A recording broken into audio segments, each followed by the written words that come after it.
Boa noite, meus irmãos. Eu saúdo a igreja com a paz de Cristo Jesus. Saúdo aos irmãos que estão em casa, pelo Facebook, pelo YouTube, pelas redes sociais.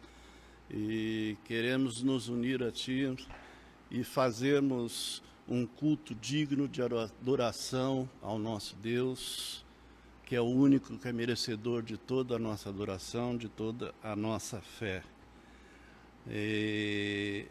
A palavra do Senhor em João 7, no capítulo João 7, versículos de número 36, nós vamos estar lendo.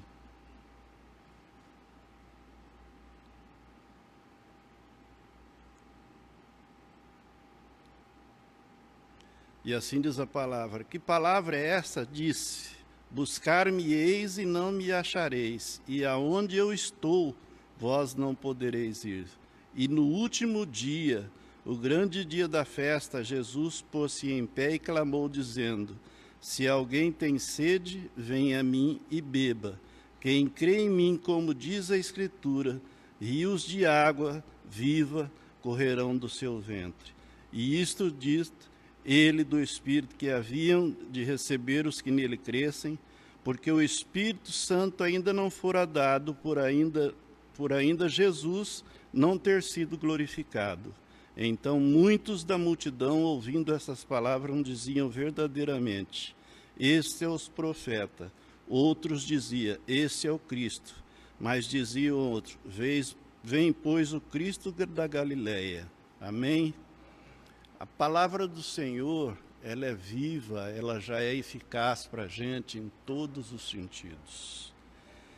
E quando fala que nós devemos hoje estar na presença do nosso Deus, na presença de Cristo, devemos buscá-lo, como está dizendo aqui a Escritura,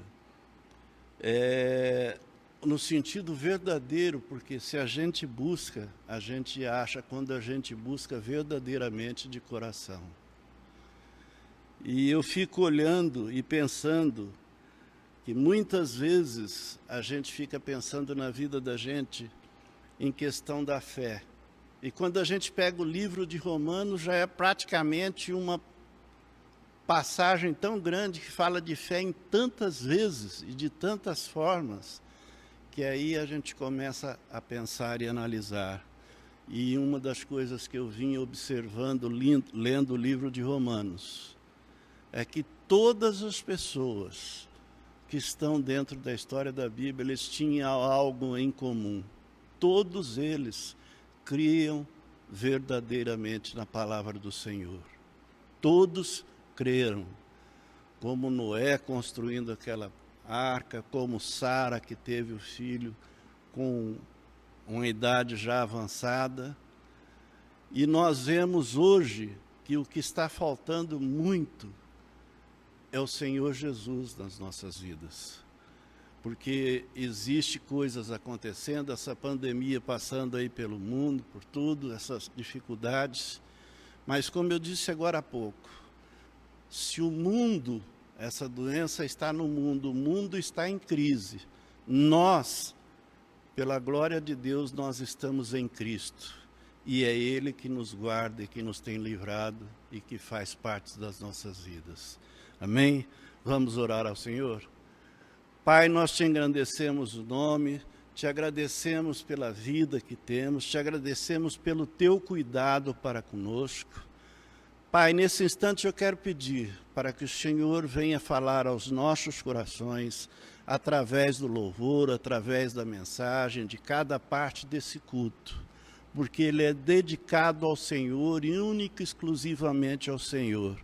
Por isso, fale aos nossos corações verdadeiramente, Pai, porque nós necessitamos de ouvir a Tua voz, porque a Tua voz para nós é amor, a Tua voz para nós é consolo e a Tua voz para nós é refrigério para a nossa alma. Por isso, nos fale verdadeiramente em nome de Jesus. Amém? Vamos louvar ao Senhor?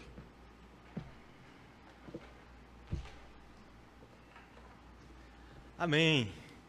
Vamos adorar a Deus, glorificar a Deus cantando. Eu vim no carro pensando em algumas postagens que li, algumas declarações de irmãos e até por vezes de uma forma muito rápida e sem pensar. Alguns dizem assim: eu não peguei a Covid, Deus é fiel. Outros dizem assim: eu peguei e sarei, Deus é fiel. E aí eu fico pensando, e aqueles irmãos de fé que pegaram, mas foram recolhidos para o lar eterno, como nosso irmão cantor Lázaro nessa semana? Eu fico pensando, será que Deus não foi fiel? Não, a fidelidade de Deus não depende dos nossos livramentos ou daquilo que nós achamos que naquilo apenas Deus foi fiel para conosco. A fidelidade de Deus é absoluta ao longo da história. E nos planos dele, nos projetos dele, ele continua sendo fiel. Quando ele está levando alguém para a eternidade para morar com ele, nisso está a sua fidelidade também. Eu gostaria que você cantasse comigo. Se você está no seu lar agora, abra a garganta, solte a voz e vamos adorar a Deus dizendo: Tu és fiel. Se você não sabe todo o hino, a projeção, mas você pode no refrão cantar comigo. Vamos lá.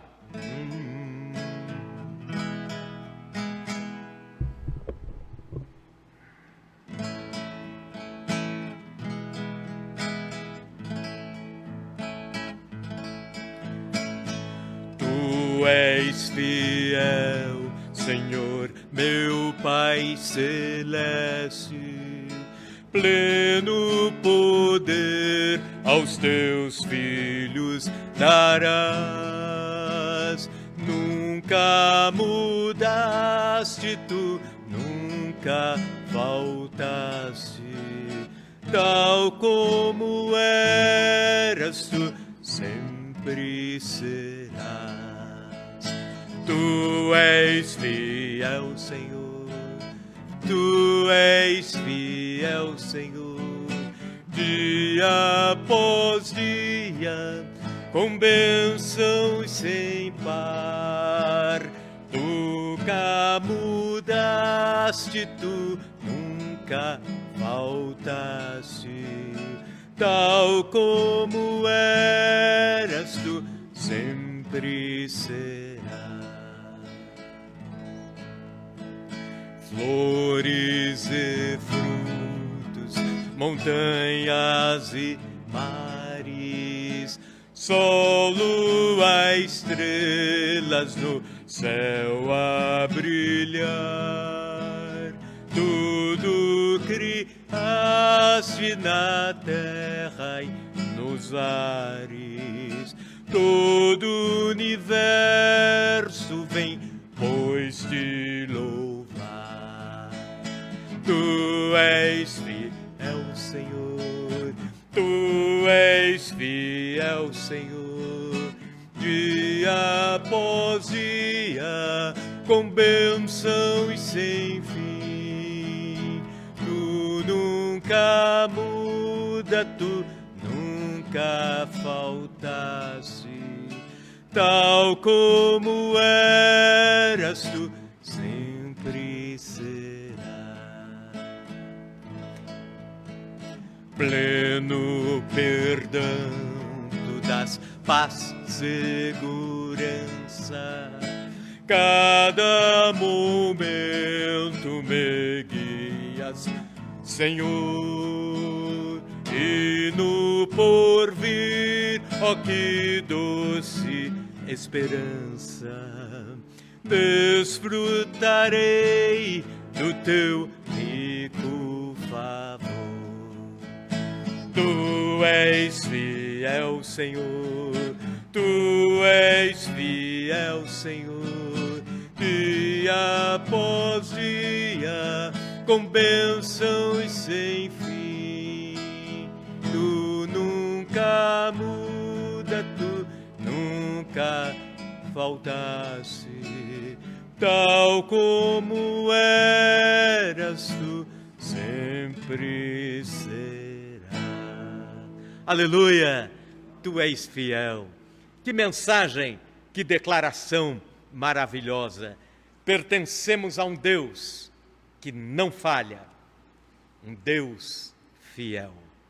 Lembrando, irmãos, da quarta-feira em que somos alimentados pelo desafio do recomeçar, retomar, renovar, refazer, reerguer, reconstruir. Nós vamos cantar este cântico, Renova-me, Senhor. E eu quero convidar você, cante comigo, vamos fazer deste cântico uma oração, dizendo, renova-me, Senhor, renova a minha vida. Enquanto nós cantamos, também é a oportunidade que temos de contribuir com o reino de Deus.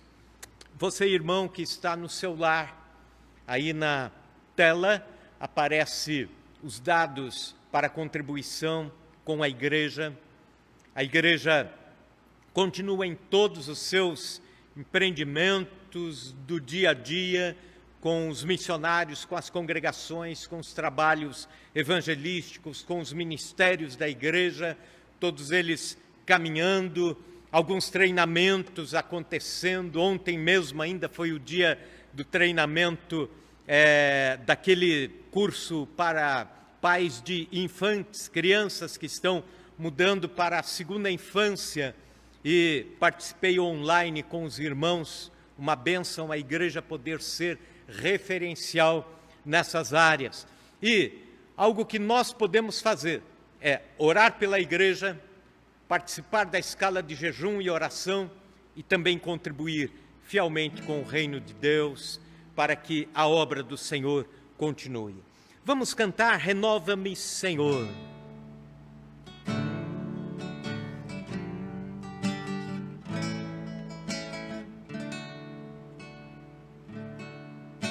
Renova-me, Senhor Jesus, já não quero ser igual. Renova-me, Senhor Jesus, põe em mim teu coração, porque tudo que há dentro de mim necessita ser mudado, Senhor, porque tudo que há dentro do meu coração necessita mais de ti. Renova-me, Senhor Jesus, já não quero ser igual. Renova-me, Senhor Jesus, põe em mim teu coração, porque tudo que há dentro de mim necessita ser mudado, Senhor, porque tudo que há dentro do meu coração necessita mais de ti. Necessita mais de ti, necessita mais de ti. Aleluia. Senhor, que a nossa oração desse dia seja: renova, Senhor, renova em todas as áreas a nossa vida de compromisso contigo, Senhor. Ajuda-nos a reconstruir muitas áreas da vida, renovar outras áreas, para honra, glória e louvor do teu nome. Amém, Senhor. Amém. Amém. Vamos nessa hora preparar nossos corações, receber a palavra de Deus que será pregada, anunciada.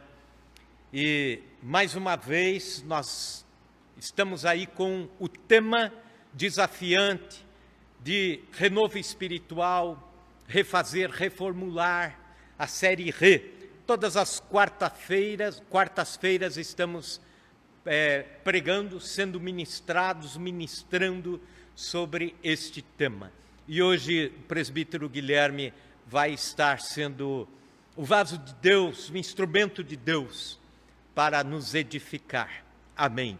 Que Deus abençoe. Pode puxar o púlpito aqui? Vou deixar aqui. Ah, é?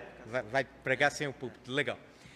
Vamos orar a Deus. Senhor Deus, usa o teu servo de forma, ó Deus, que nossos corações sejam edificados por Ti, ministrados por Ti. A Tua palavra, Senhor, como sempre é viva e eficaz. A Tua palavra não falha. Nós, os seres humanos, falhamos, ó Deus, ao recebê-la, porque nossos ouvidos, por vezes, não estão santificados e consagrados. Da mesma forma, pedimos, ó Deus, consagra e santifica nossas mentes, para que com os ouvidos espirituais ouçamos, com a mente venhamos a refletir e digerir, e levar para a prática, para o dia a dia, levar aquilo que recebemos de Ti para as nossas mãos, para a prática, em nome de Jesus. Amém e amém. Acho que eu vou tirar, hein, pastor? Vou tirar daqui. Boa noite, pessoal de casa.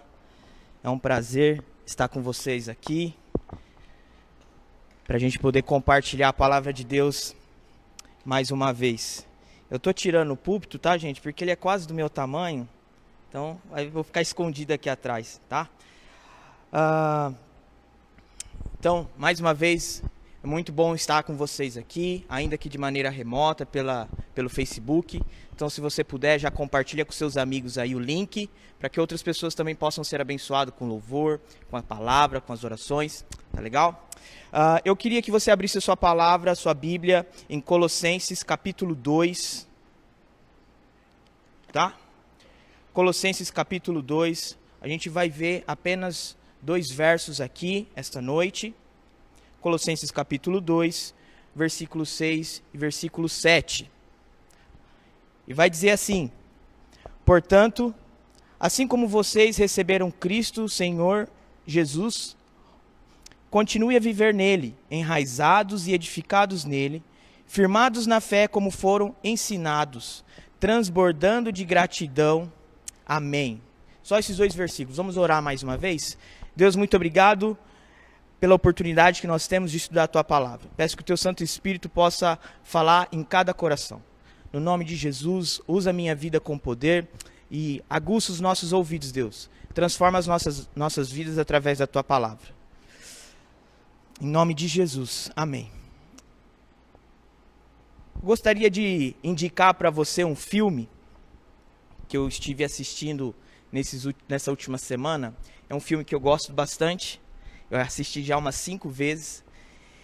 Ele chama O Homem nas Trevas. Ele tem no Netflix, então você pode assistir esse filme.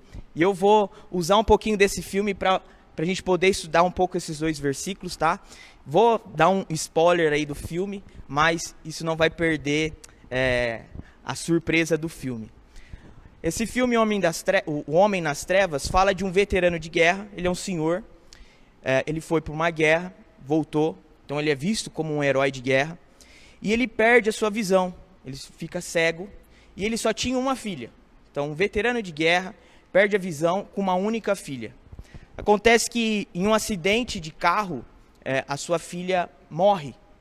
E esse acidente é causado por uma outra mulher, uma outra adolescente, né? Filha de uma família rica. Então, esse veterano de guerra, cego, com uma única filha, sem mais nenhum parente na terra, ele perde a sua filha para uma outra adolescente, de uma família muito rica, e ele recebe uma indenização, mas ele não vê justiça nessa situação toda. Por conta de toda a sua vida, de todo o trauma da guerra, da sua cegueira, por conta de perder o bem mais precioso que ele tinha, que era a sua filha. Então, ele não acha justo aquela menina, por ser filha de uma família rica, né, por estar numa família rica, não ser presa. E ele sofre muito com isso, e ele, mais para a sociedade, ele é visto como um herói. Em um determinado momento do filme, se descobre que esse veterano de guerra, ele sequestra essa menina que atropelou, né, que causou o acidente e matou a sua filha, ele sequestra ela, e ele quer gerar um novo filho, uma nova filha, através dessa menina. E ele fala assim, você tirou a minha filha e você vai me dar outra. Então ele, de uma maneira muito grosseira e artesanal, ele faz uma inseminação nessa menina, e ele então engravida ela porque ele quer de novo a filha dele. É meio chocante o filme, mas esse filme me chamou muita atenção porque em um determinado momento alguém fala para ele assim, você não pode fazer isso, inconformado com a situação, porque acreditava que ele era um herói, alguém que defendeu a pátria e tudo mais, e vê ele naquela situação, sequestrando uma outra pessoa, abusando sexualmente daquela pessoa para poder ter uma filha novamente. Fala assim, meu Deus, que você é louco, você está fazendo isso, você não pode fazer isso. E ele solta uma frase assim que me marcou muito, ele falou assim, quando você assume que Deus não existe, você pode fazer qualquer coisa. Quando você assume que Deus não existe, você pode fazer qualquer coisa. Aquele homem não cria em Deus. Aquele homem era um ateu. E para ele, quando ele é confrontado com essa ideia de que Deus não existe, então, diante de um sofrimento extremo, que foi perder a sua filha, perder a sua visão, então ele assume qualquer possibilidade para poder retomar a sua vida, para poder ter de volta aquilo que ele perdeu. Porque ele não cria em Deus. Então, quando ele não crê em Deus, ele perde todo o alicerce moral, ele perde a noção daquilo que é certo e errado, e ele toma medidas extremas para aliviar a dor, porque ele não cria em Deus. Só que nós cremos em Cristo Jesus, nós cremos em um Criador, nós cremos em um Pai amoroso, e qual que é a diferença para nós, quando a gente está diante de um sofrimento extremo, diante de uma retomada após um evento traumático na nossa vida? É isso que a gente vai aprender hoje. Esse homem, que o nome dele nem é mencionado no filme, mas esse homem cego, ele assume que ele pode fazer qualquer coisa, seja certo ou errado, para poder retomar a vida dele diante de um sofrimento. Mas nós temos a palavra de Deus, nós temos Cristo crucificado e ressurreto para nos ajudar a retomar a nossa vida. Então, se você está nesse processo de retomada, se você está vivendo, se você está diante de um sofrimento, tá? Aqui, nessa carta de Colossenses, capítulo 2, ela é usada por um povo que estava usando outras coisas senão Cristo para buscar salvação. E nós vamos estudar um pouquinho hoje, eu vou ler novamente o texto. Portanto, assim como vocês receberam Cristo, Jesus, o Senhor, continue a viver nele, enraizados e edificados nele, firmados na fé, como foram ensinados, transbordando de gratidão. Primeira coisa que a gente vai entender aqui é que a nossa retomada, a retomada da nossa vida depois de um evento traumático, ou quando a gente ainda está iniciando a nossa caminhada cristã, a nossa retomada e o nosso início de caminhada tem que ser em Cristo, o Senhor. E parece óbvio isso, mas não é. Não é. Porque na prática a gente tem colocado muitas coisas que não seja Cristo, o Senhor. E é muito importante a gente entender quem que é o Cristo. Porque Paulo fala assim, Jesus Cristo, Cristo Jesus, vírgula, o Senhor. Na minha versão está dessa maneira. E eu gostaria que você abrisse a sua Bíblia em Isaías 53. A gente vai passear um pouquinho pela palavra de Deus e a gente vai entender o porquê disso no item 3 dessa pregação. Por que a gente abriu em alguns textos, tá? Então, Isaías 53... a gente vai ter ali a imagem de quem foi Jesus Cristo. Isaías 53, a partir do verso 4. Vou voltar um pouquinho, a partir do verso 3. Jesus Cristo, o homem que nasceu aqui na terra, encarnado, foi desprezado e rejeitado pelos homens, um homem de dores e experimentado no sofrimento. Como alguém de quem os homens escondem o rosto, foi desprezado e nós não o tínhamos em estima. Esse é Cristo Jesus encarnado aqui na terra. Essa figura rejeitada, desprezada. Esse homem experimentado no sofrimento. Mas olha uma outra coisa. Certamente ele tomou sobre si as nossas enfermidades e sobre si levou as nossas doenças. Contudo, nós o consideramos castigado por Deus atingido e afligido. Mas ele foi transpassado por causa das nossas transgressões, foi esmagado por causa de nossas iniquidades. O castigo que nos trouxe a paz estava sobre ele, e pelas suas feridas fomos curados. Esse é o Cristo que nós precisamos fundamentar a nossa retomada. É esse o Cristo que nós precisamos fundamentar o nosso início de jornada. O Cristo que desceu dos céus, foi encarnado na terra, sofreu, foi experimentado na dor, foi esmagado pelo próprio Deus por mim e por você. Parece óbvio falar de Jesus, mas às vezes a gente esquece do sofrimento. A gente às vezes esquece daquilo que ele passou em nosso lugar. Em nosso lugar. Ele não foi na cruz só pelo prazer de estar na cruz. Ele foi na cruz porque foi necessário ele passar por aquilo para que eu pudesse ser salvo. Salmo 96, abra sua palavra, por favor. Salmo 96. Uma outra característica, Paulo fala, Jesus Cristo, o Senhor. Ele é esse homem experimentado na dor? É esse homem experimentado na dor. Ele sofreu, foi transpassado, esmagado na cruz? Sim, tudo isso. Só que ele continuou sendo Deus, ainda encarnado na terra.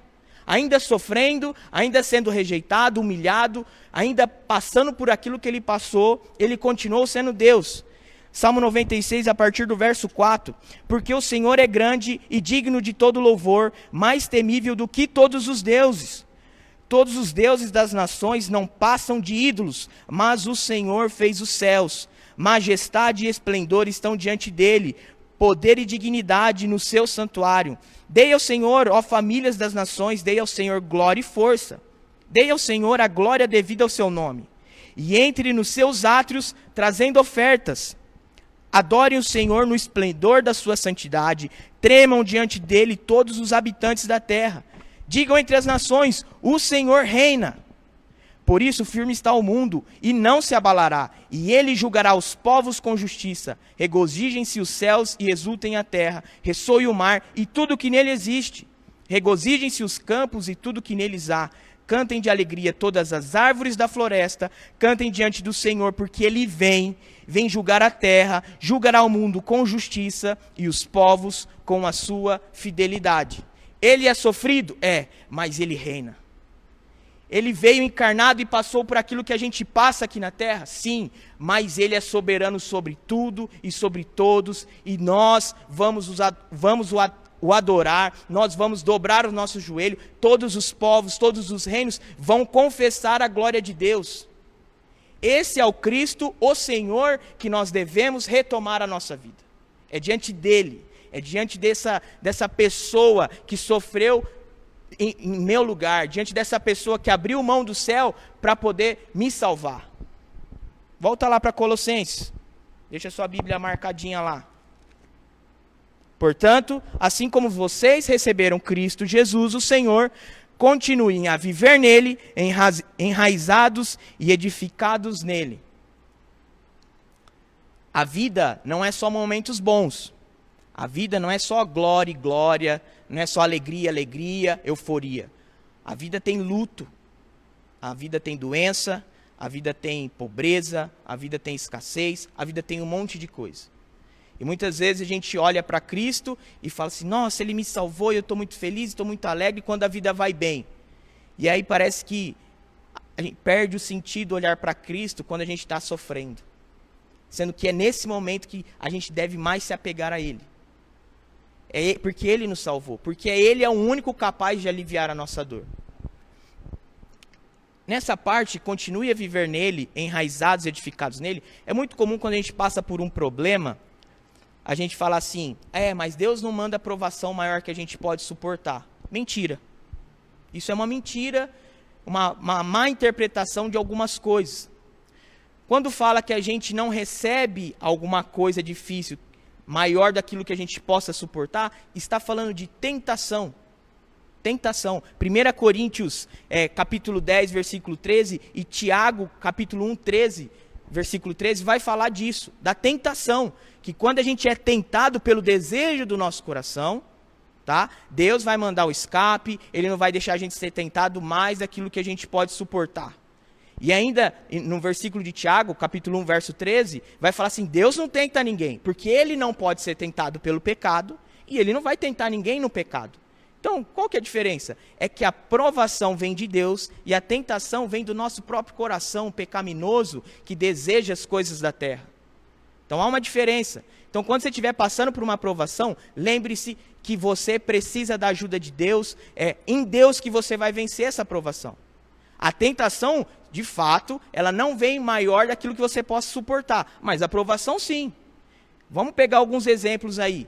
Noé conseguiria vencer o dilúvio se Deus não tivesse já falado para ele, vai acontecer isso, isso, isso, faça isso, isso, isso. Sem a força, sem a orientação divina, Noé ia conseguir na força do braço, naquilo que ele sabia da vida? Não.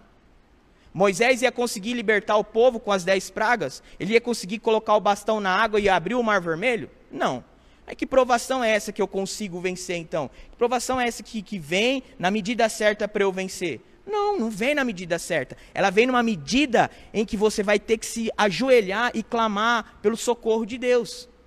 Que Deus vai ter que te auxiliar, porque se você acha que você vence a provação com só a sua força, só com aquilo que você é capaz de fazer, e onde está então a glória de Deus? Onde está o favor de Deus? Se o mérito é todo seu. A provação ela vem justamente para a gente se ajoelhar, para a gente se render, para a gente se derramar na presença de Deus e clamar, Deus, eu não posso, mas eu sei que o Senhor pode. Deus, eu não consigo, mas eu sei que o Senhor consegue. Eu sei que o Senhor vai operar um milagre através da minha vida. Eu sei que o Senhor vai abrir uma porta. Eu sei que o Senhor vai me ajudar nessa situação. Eu sei que o Senhor vai me dar sabedoria para resolver isso. A provação nos leva ao pé da cruz. A provação vai nos levar a olhar para Deus como o único capaz de nos ajudar. Mas às vezes a gente tem recebido a aprovação de Deus e a gente olha para o nosso braço e fala assim, eu acho que essa eu consigo vencer. E se esquece que é em Deus que a gente vence, que é em Cristo que a gente passa por tudo isso.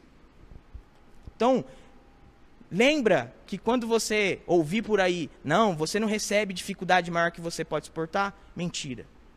Você vai receber dificuldades maior que você pode suportar, justamente para que você entenda que você depende de Deus.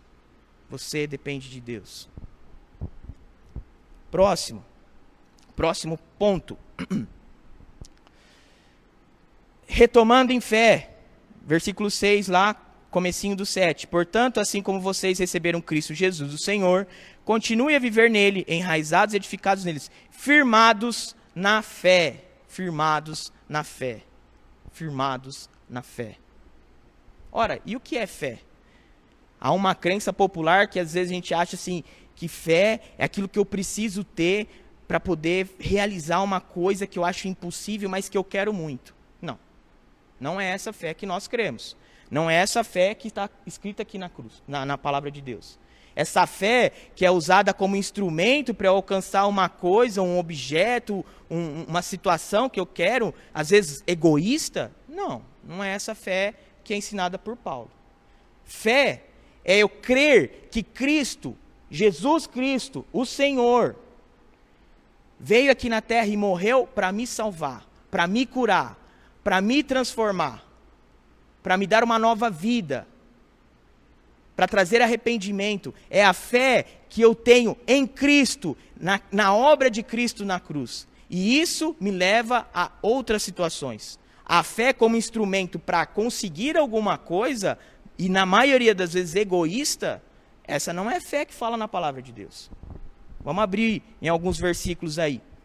Efésios, um pouquinho para trás aí de Colossenses.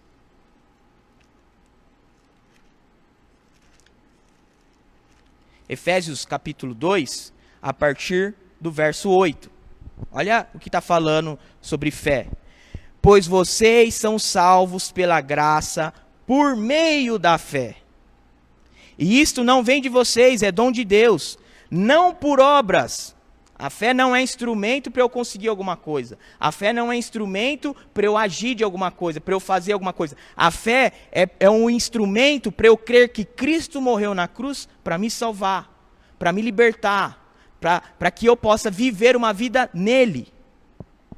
não por obras, para que ninguém se glorie, porque somos criação de Deus, realizada em Cristo Jesus, para fazermos boas obras, as quais Deus preparou para nós as praticarmos.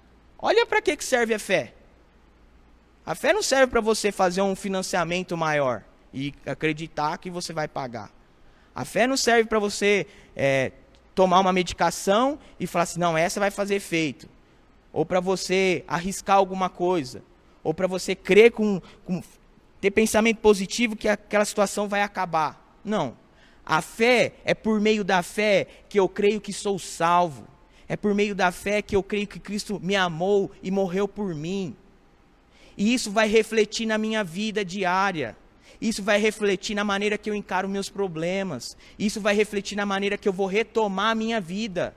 Eu não vou usar a fé como instrumento de barganha. Eu não vou fazer pensamento positivo para resolver um problema. Não, é por meio da fé que em Cristo eu sei que tudo eu posso naquele que me fortalece. É por meio da fé.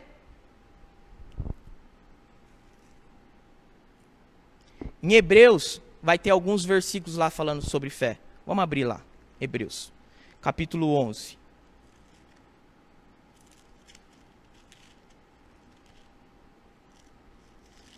Hebreus, capítulo 11.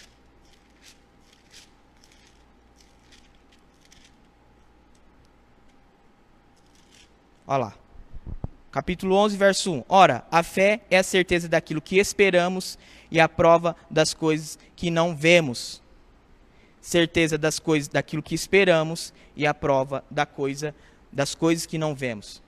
Percebe que a fé é um instrumento para eu crer naquilo que Cristo fez, naquilo que Cristo fará por mim quando o grande dia chegar.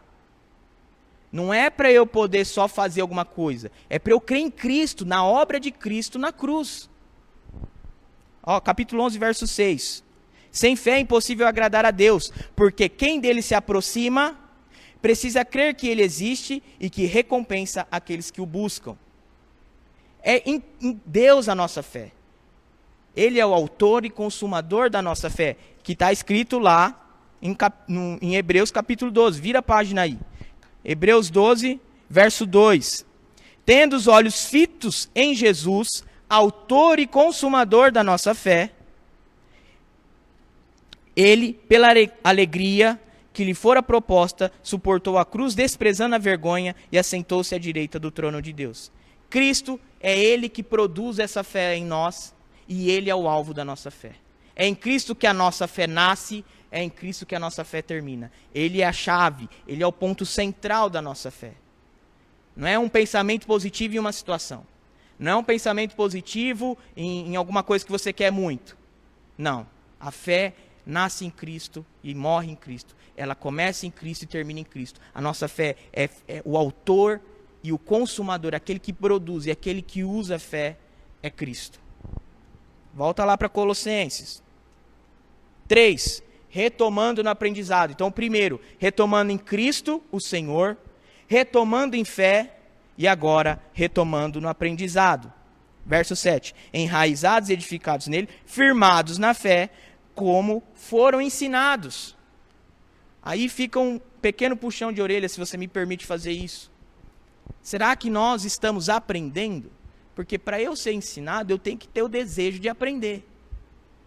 Será que eu sei o que é fé?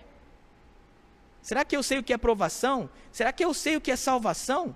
Será que eu consigo abrir a palavra de Deus e ver algum versículo que fala sobre a minha salvação? Será que eu consigo provar e fundamentar a minha salvação na palavra de Deus? Eu preciso estar ensinado quanto às coisas de Deus. Paulo está falando aqui, como vocês receberam Cristo Jesus, continuem a viver nele, enraizados, firmados, pela fé, como foram ensinados. Ora, eu preciso aprender, eu preciso estudar, eu preciso me interessar. A oração é fundamental, o jejum é fundamental e o estudo da palavra é fundamental. É um tripé aí que precisa estar muito bem equilibrado, tá? Porque senão até a minha oração ela se torna equivocada. Olha a importância disso. Vai um pouquinho aí para frente, Timóteo, 1 Timóteo. E eu gosto muito de Timóteo porque Eu quero acreditar que eu era novo como ele. Eu quero acreditar que eu ainda sou novinho. Mas vamos lá. 1 Timóteo, capítulo 4, vai falar aqui, ó, verso 13. Até a minha chegada, Paulo falando para Timóteo, dedique-se à leitura pública da Escritura, à exortação e ao ensino. Não negligencie o dom que lhe foi dado por mensagem profética com imposição de mãos dos presbíteros. Seja diligente nessas coisas, dedique-se inteiramente a elas, para que todos vejam o seu progresso. Atente bem para a sua própria vida e para a doutrina, perseverando nesses deveres, pois agindo assim, você salvará tanto a si mesmo quanto aos que ouvem. Será que eu tenho me dedicado à leitura? Será que eu tenho me dedicado ao estudo da palavra?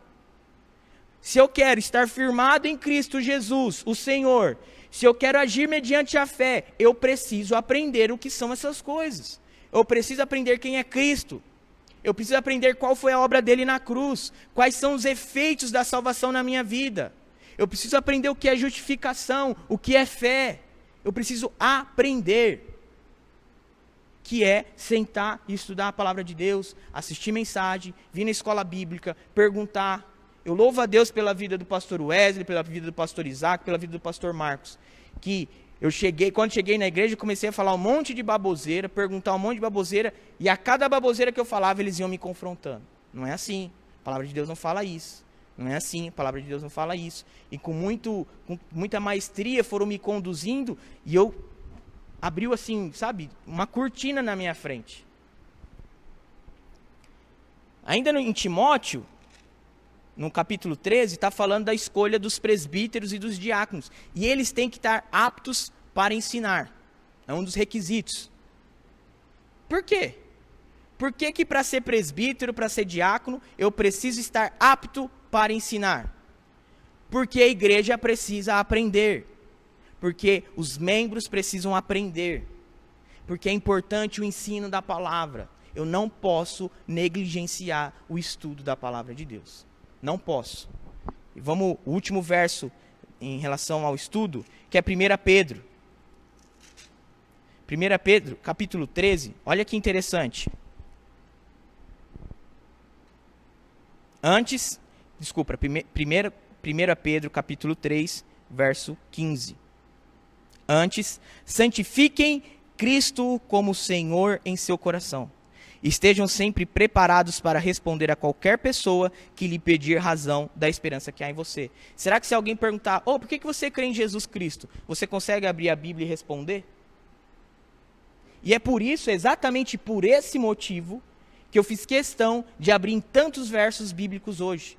Que você abra a sua Bíblia, que você manuseie a sua palavra, para que a gente se acostume a conferir aquilo que está sendo pregado, para que a gente se acostume a ler o texto que está sendo pregado, para que a gente se acostume a manusear a palavra de Deus. É justamente porque a gente precisa aprender que a gente está fazendo esse exercício agora, de ficar abrindo um monte de texto da palavra de Deus. Foi intencional, não foi para você ficar aí folheando a Bíblia e amassando as folhas. Nesse verso aqui de 1 Pedro, antes santifiquem Cristo como Senhor em seu coração. Só deixa eu fazer esclarecer esse verso, esse trecho. Quando eu falo santifiquem a Cristo em seu coração, não está falando para a gente santificar no sentido de purificar Cristo no nosso coração. Até porque isso é impossível. Como eu, um homem pecador, depravado, um homem sujo, com um coração corrompido, posso santificar Cristo. Impossível, não é? Isso é insano. Então, qual que é o significado de santificar Cristo em meu coração? Santificado significa separado. O que Pedro está falando é o seguinte: o Cristo no seu coração tem que ser separado. Ele tem que ser o único. Não pode ter nenhum outro Deus. Ele tem que ser separado de qualquer outra coisa. Não pode haver nada no seu coração. Separa Cristo do seu coração aí, tira as outras coisas e separa. Não pode conviver. Não é no sentido de purificar a Cristo, mas no sentido de que só deve existir Cristo no nosso coração. Ele é o único, ele é separado no nosso coração. E aí ele continua. Estejam sempre preparados para responder a qualquer pessoa que lhe pedir a razão da esperança que há em você. Se só há Cristo no seu coração, você deve estar preparado para poder falar para as pessoas: só tem Cristo no meu coração por causa disso, disso, disso, disso, disso. Amém? Volta lá para Colossenses. O último ponto.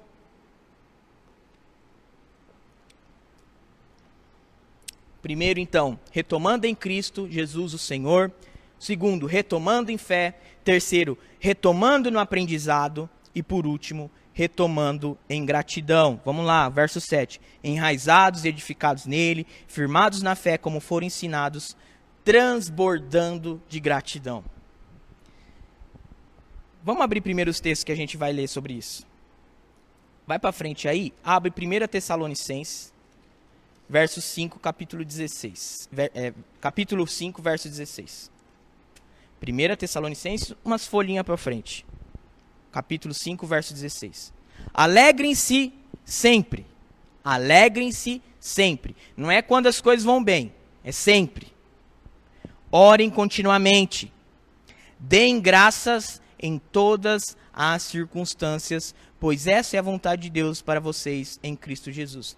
Ora, como eu posso agradecer a Deus quando, por exemplo, no caso desse homem que eu falei do filme, a minha filha é assassinada, a minha filha é morta em um acidente de trânsito, quando eu não tenho mais visão, quando eu não tenho mais familiares na terra? Como que eu posso dar graça diante de uma situação como essa? A ideia é muito simples. E apesar de simples, um pouco difícil, trabalhosa. A gente vai ter que exercitar a nossa gratidão em relação a isso. Eu consigo agradecer a Deus em qualquer circunstância quando eu coloco aquele momento que eu estou vivendo em perspectiva. Como assim? Se eu aprendi, como a gente entendeu no tópico anterior, se eu aprendi quem eu era, para onde eu ia, se eu aprendi que eu era um homem pecador, depravado, um homem que não tinha nada, que não era digno dos céus, mas que Cristo morreu na cruz e me salvou e eu vou para o céu por conta do sacrifício dele na cruz, então tudo aquilo que eu passo aqui na terra é pequeno demais diante daquilo que Deus já me deu em Cristo Jesus. Percebe que a circunstância que eu vivo é sofrida? É sofrida, gente. Eu não estou desmerecendo, eu não estou minimizando o sofrimento que a gente tem aqui na terra. Não estou fazendo isso. Até porque o sofrimento é instrumento para gerar perseverança no nosso coração.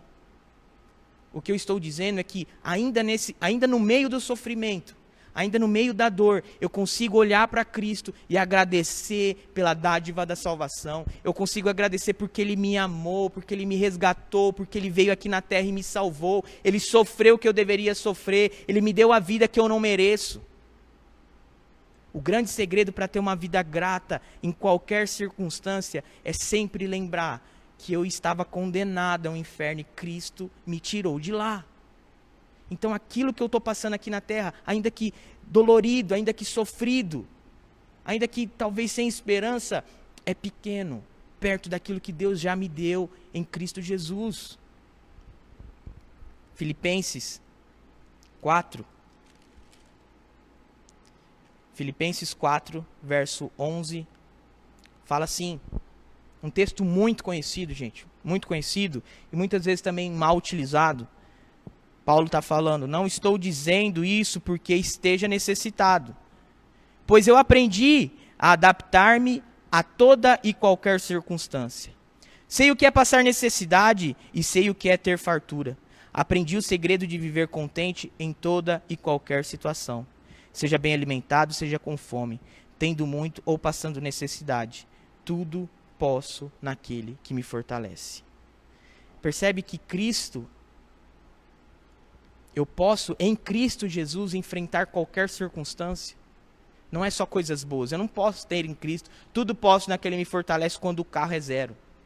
Não, quando é uma carroça também. Eu posso viver uma vida escassa. Eu posso viver na pobreza. Eu posso passar por necessidade, eu posso passar pela doença. Paulo foi chicoteado, Paulo sofreu náufragos. E ele podia passar por tudo isso, porque ele estava fortalecido em Cristo Jesus, e não era na força do seu braço. Imagine se Paulo tivesse que enfrentar todas as situações que ele enfrentou e ele não tivesse fortalecido em Cristo Jesus, mas só na força do seu braço, ele não ia conseguir passar. Por isso a gratidão, ela vem de uma maneira muito constante na vida daqueles que entendem o que Cristo fez na cruz por eles. Porque a gente coloca em perspectiva, esse sofrimento aqui, ó, é dolorido.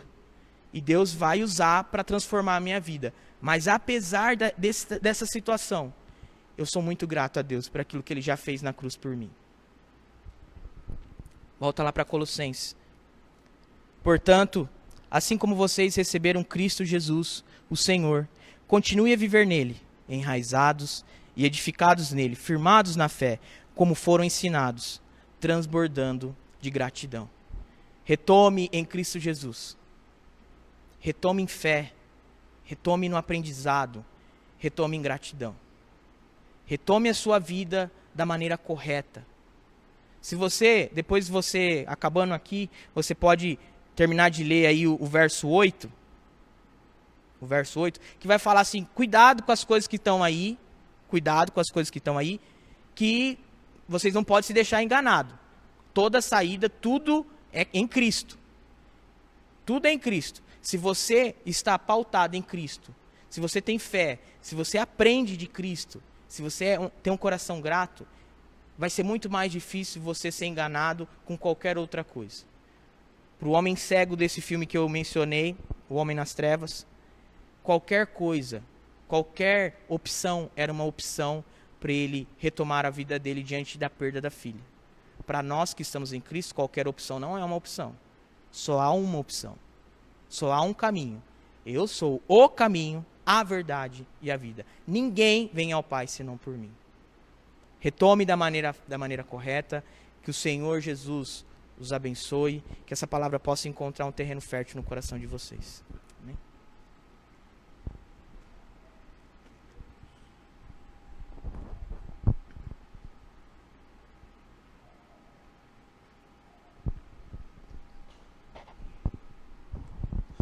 Muito bom.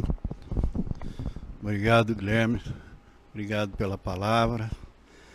Que os irmãos aí em suas casas possam ser tocados, que tenham sido tocados como nós somos aqui pela palavra do Senhor, que a palavra do Senhor tenha encontrado um terreno fértil, um coração fértil, porque a semente está lançada e que ela venha germinar e produzir frutos dignos de glória e de honra.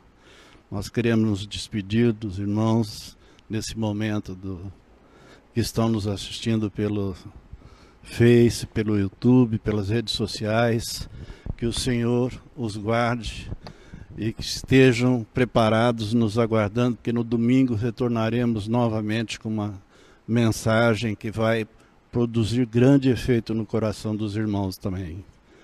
Que a graça do nosso Senhor, que as bênçãos o acompanhem e que vocês estejam na presença do nosso Deus. Amém? Sim, oramos. Amém.